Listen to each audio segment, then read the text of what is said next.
What's up, you guys? You are joining a bear hunt in progress, but this is not a hunting video. I thought it was fascinating when we rolled up to this hunt that we had 5 different, very experienced hunters, and we all picked vastly different cartridges, vastly different types of rifles. And so, what is the best hunting rifle ever? By far, nothing else can touch it. It's the gun you shoot well and you feel confident with. And so I want to show you these different approaches to rifles, and then we're going to do something really interesting.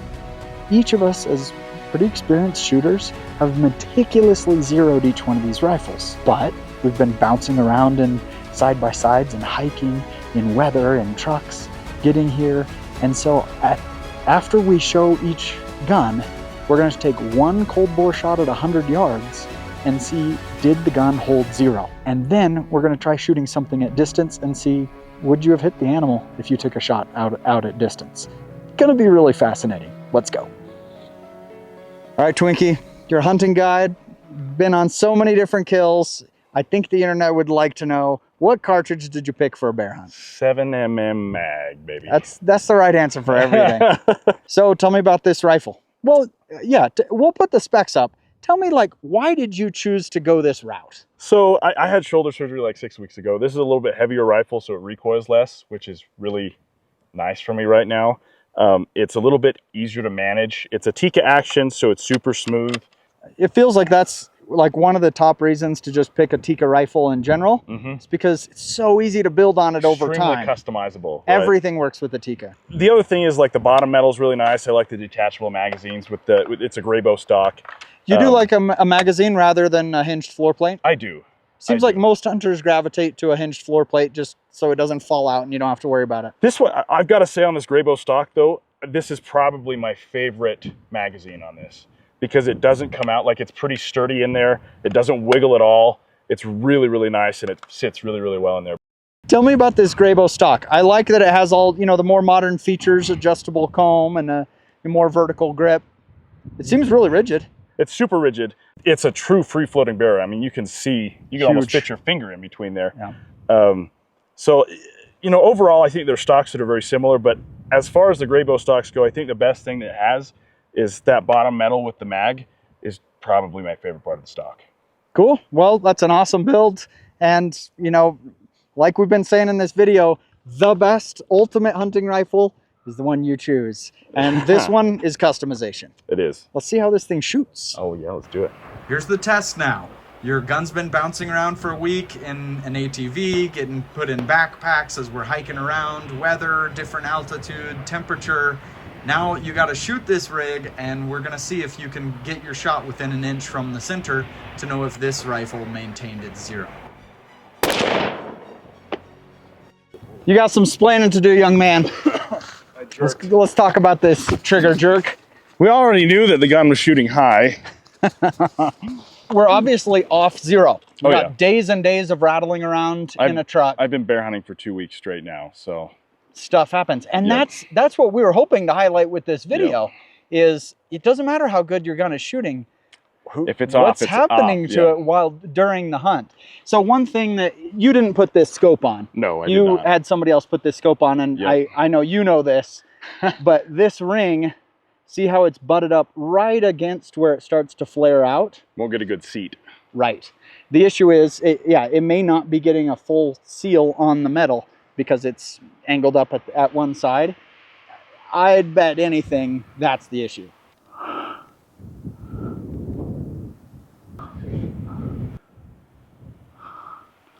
I'm just gonna hold left side.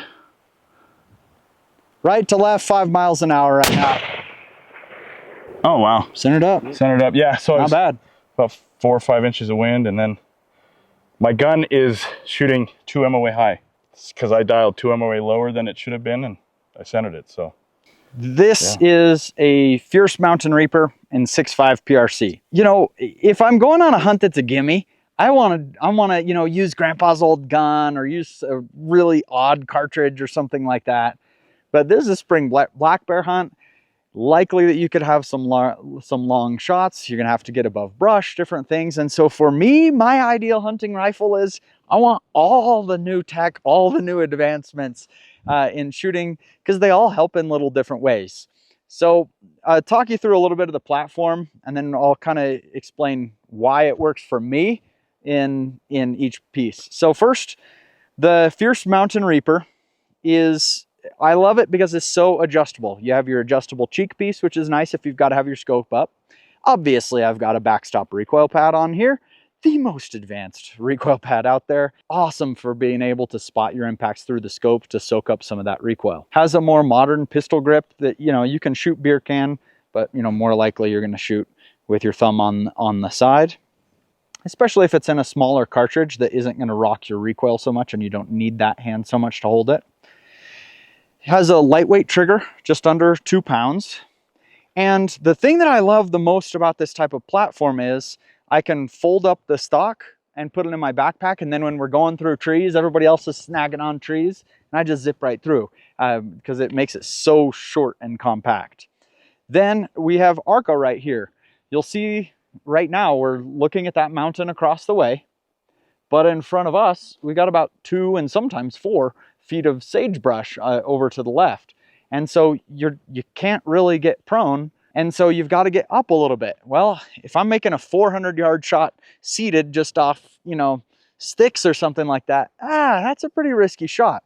If I can lock this thing down on a tripod, 400-yard shot, you're really stable with.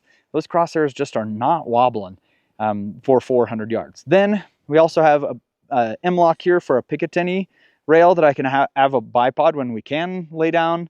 For me, that just gives so many advantages. Then the other, you know, everybody's putting suppressors on these days. This is the Gunwork 6. It's an okay suppressor. It's not that quiet, but it is short and light, which I do like. So all of those things, I feel like just give me that little edge when I'm hunting to be able to make the shot, get into a good position. And with a suppressor, it's so cool. You shoot and they just don't run.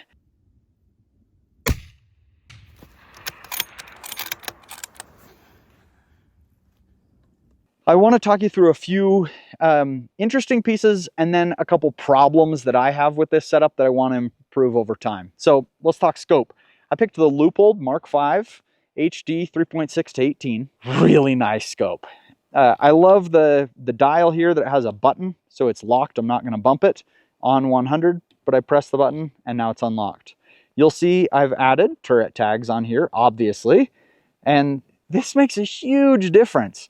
I mean, when you see a bear, you know, you get your range finding binoculars, 320, whoop, I don't need to only get my app out and futz with this thing, and then I finally figure out what it is, and the animal is long gone. That is awesome to have that there. I have an anti-cant device, you know, for making longer shots. Not going to matter that much at hunting range, but we're going to take every advantage we can get. Now, problems with this setup, for me, is right in this region that I feel like I need to perfect this. This action it's a titanium action, it's a fancy action, but it gets really sticky without anything, but then you get some mud on it and stuff like right now, and it really gets that action just running rough. And so that's not my favorite part. And then the magazine for a hunting rifle, that's an easy thing to bump and you lose your magazine. You know, you can run a piece of electrical tape around it or something like that, but that's one piece that I feel like is imperfect, but as a whole, really, really cool. I did mention 6.5 PRC. This is a short-barreled 6.5 PRC, so we call that a Creedmoor essentially, but I've hand-loaded this with 140 grain Berger Elite Hunters. And because we're hand loading, we can customize the powder. And so we've got up to 2940 feet per second. And so it's flying a lot flatter than a Creedmoor. I feel like that's, for me, a sweet setup for bear hunting, but to each his own. You know, for some people, I've showed this setup too, and they just look at it and they're just like, I just don't like how it looks. You know, it just looks not good. For me, it looks awesome. I love all the modern stuff. It's like a race car. To the next guy, they like the wood stock. So to each his own.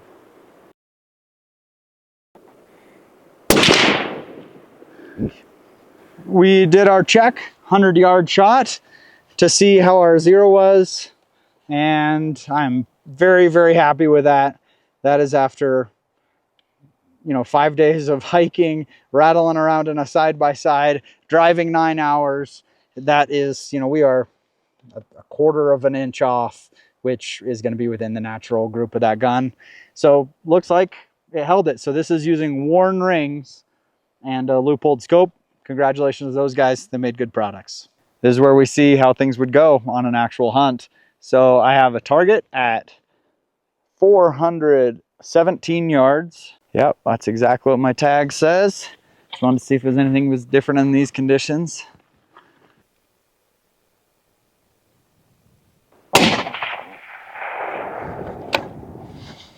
Sebastian, we're excited to see what you brought for this hunt.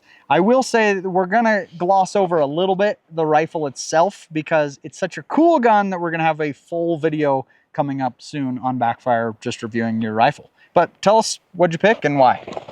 So this is a Seekins Precision Havoc rifle. It's the Element series. So it's their lighter weight option. Get that off there. Chambered in 300 PRC. Bolt action, obviously. Fluted barrel. Nice composite stock on it. It's pretty compact. It's a 22-inch barrel. So for a Magnum, that's about as small as you can go. So why'd you pick a traditional stock? Because you seem like the guy, I mean, I know you're way into the guns and all the setup and everything. Like you can tell you've put a lot of thought into this. Why a traditional stock and not a chassis? I like the ergonomics better. The folding stock of a chassis is nice, but I just feel like the touch points of a stock, just more contact, more traditional feel, the palm swell. It looks like a hunting rifle. It doesn't really look like a precision rifle that you're going to go take to the range. Now, I wanted you to include this in your segment because I need one of these. Yes. Do you know what the name of this is? This is from Caldwell. It's a Caldwell. I think it's called like a gunsling or a gun slick. My gun is absolutely filthy from this trip, and yours looks like you just took it out of the safe. A little dirty, but not bad. I mean, as many miles as we put on these four-wheelers. So I got it on a discount website for like $7. $7? Just order a whole bunch of them. Dang. I like this one because it's actually long enough to fit a rifle. It'll fit a shotgun, 12-gauge shotgun. Okay, I'm gonna need to find a good one. Okay, tell me about the suppressor you picked. So this is the Silencer Central Banish Backcountry. Really cool suppressor. It's one of the lighter ones on the market. And short. Yes, super short. And I mean, I've been shooting this all day without earplugs and no ringing. Can you hear me? I can hear you. And then the Nexus scope, tell me about that. So this is from Element Optics. I love Element, they're great. I'm a big fan of Matt Dubber just in general. And when he, said he was gonna make his own scope company, I was like, okay, I'm gonna get a pre-order. So I waited for this thing to come, put it on here as soon as I got it. It's a 5-20, so it's got really good magnification. I don't know that I would consider it a perfect hunting scope because the turrets do turn real easy. Yeah, and they're not locking. One thing you just have to check every time before you take a shot. But yeah, it's super clear, great field of view, all around, just solid scope for the money. Cool. And you got a sling on there. I see you have a mount here for a special bipod. Tell me about that bipod. I run the Spartan bipod. It's my first season hunting with it. I like it. It's nice. They just magnet in. Magnets right in. I don't know that it's short enough. I wish it was a little bit shorter, but it is adjustable. It's lightweight, so you're only adding an extra pound to your pack. This is a FHF gear sling, made in America. So it's a nice sling. I don't know that it's perfect, but it does its job, and I have the system to connect it to my pack. Awesome. Well, you picked a pretty sweet setup. We're excited to see the full review of this, but for now, I want to see if this thing shoots. Oh yeah, it shoots.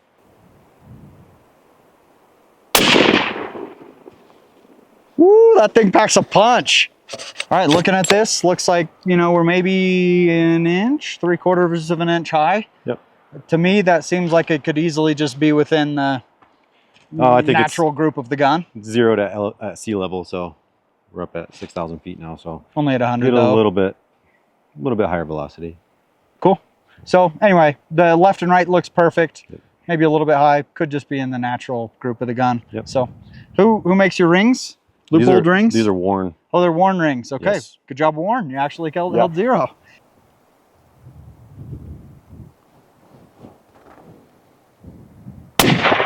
Yeah, you killed it. Dead bear. So interesting. Everybody shot this thing, and even after a week of these guns getting bonked around everywhere, everybody killed the bear at 400 yards. Cool. Cool. All right, Brandon, I love that you picked a very traditional rifle for this, because I know you have other rifles that are, you know, have the suppressors and all the modern features and everything. But when I said to everybody, just bring your best rifle, this is what you picked. Tell me about it. Well, it's the one I've shot the most, because like I said before, I got it when I was an undergraduate in college. And so, because a lot of these newer rifles, I mean, they're fairly new to me as well. So, but yeah, so I'm just more comfortable It's just a gun that you know exactly what it's going to do. Yeah, but there was an old scope on it. It was a Tasco, and it was like 1.5 inch eye relief, and it was, you know, coming so close to scoping me. So I eventually just replaced it with a Vortex, and I just put it in a couple months ago. So. And what are you going to shoot off of for support? I mean, you got a sling and it's naked other than that. Yeah, so I have my shooting sticks, okay, and that's basically what I use most of the time. So I know you have a really nice 6.5 Creedmoor, but you picked a 7 mag. Did the cartridge go into it at all? Yeah, I wanted something that was bigger. Very cool. I love it. I love all the new latest and greatest, and I know you do too, but there's just nothing quite like home when you come back to a wood stock rifle that you know really well. For a lot of people in a lot of situations, that's going to be the best rifle.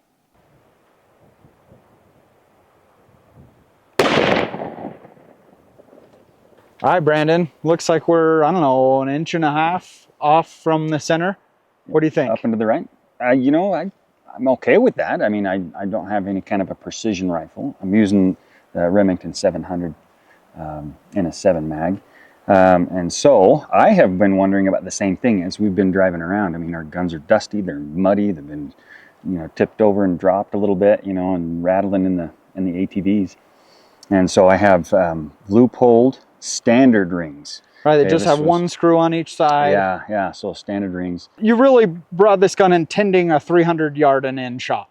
And for that, 1.5 inches off is no big deal at all. I know you have, you know, more modern rifles with the suppressors and all the new bells and whistles. I love that this is the rifle you brought. I think it's awesome, and I think it's totally suitable for a 300 in shot, which is exactly what you were planning. That wind to die down.